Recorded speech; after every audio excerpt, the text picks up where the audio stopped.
Of all things, a campaign bus is causing a minor controversy in the Massachusetts Senate race. And here's the bus in question. It belongs to the man on the left, independent Senate candidate Dr. Shiva Ayyadurai, and on the right, wearing a mock Indian headdress, is Senator Elizabeth Warren. And it says only a real Indian can defeat the fake Indian. Well, this sits outside the candidate's campaign office in Cambridge, and now city officials have asked Ayyadurai to remove the signage, saying it lacks approvals and permits. He's planning a free speech challenge to the city. Joining me now is Dr. Shiva Ayyadurai. Welcome back in. Good to see you. Great to be here, Sue. Thank you. This is cuckoo for Cocoa Puffs, I have to say. You've got a bus with a sign on it. What signage licenses do you need to do that? You don't need a signage license, so the whole thing is ridiculous. It's basically a political move by the city to essentially squelch our free speech. So if you put the sign up on the building, you would need signage, right? Yeah, I mean, the rule in Cambridge, which I know well, I've owned my building for almost 20 years. I pay $70,000 in property taxes. It's very clear. Rules are pretty explicit that you're allowed the frontage of the building. So if the frontage of the building is 100 feet, you're allowed that much in square footage. So I would be allowed about 100 square foot on the building. But the building has no signage at all. This is on a bus. So if you wrap the bus in one of those plastic wraps that, every TV station has, and you can actually, get a sponsor to wrap your personal car so you can have them pay your car payment, would that be the same problem?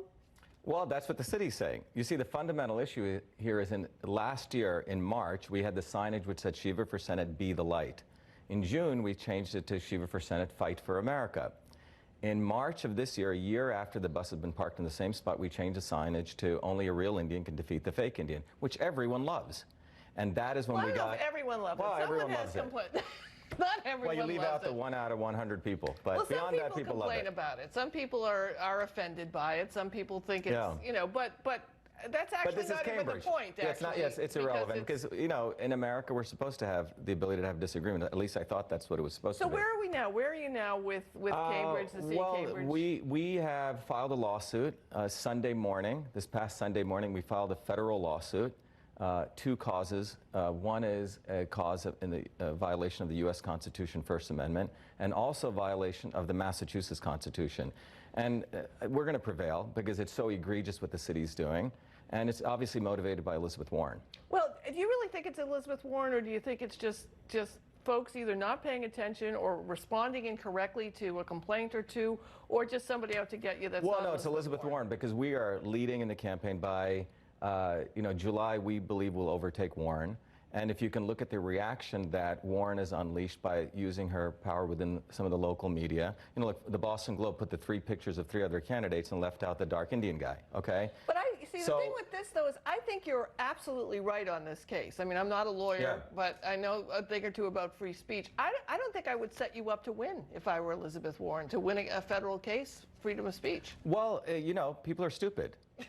People are not as smart as you think they are, especially when they have hubris in the city of Cambridge, where they're allowed their free speech, what they think is allowed behavior. But the concept of someone like me running and saying only a real Indian can defeat the fake Indian bothers some people because it is a very powerful slogan, because it hits at the heart of Elizabeth Warren's issue of integrity. I mean, I pioneered the entire DNA test kit on Warren, and she hasn't taken it. All right, I got to go back and ask you about the incident from 2005. We're talking about, Bill Cosby, the hashtag #MeToo movement. We talked about it last time you were here.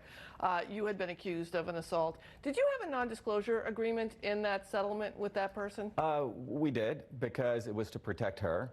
I think we should also recognize that we may have to have a We Too movement. A minority of people also take advantage of this. I was a victim in this case. These were false claims which were outright dismissed.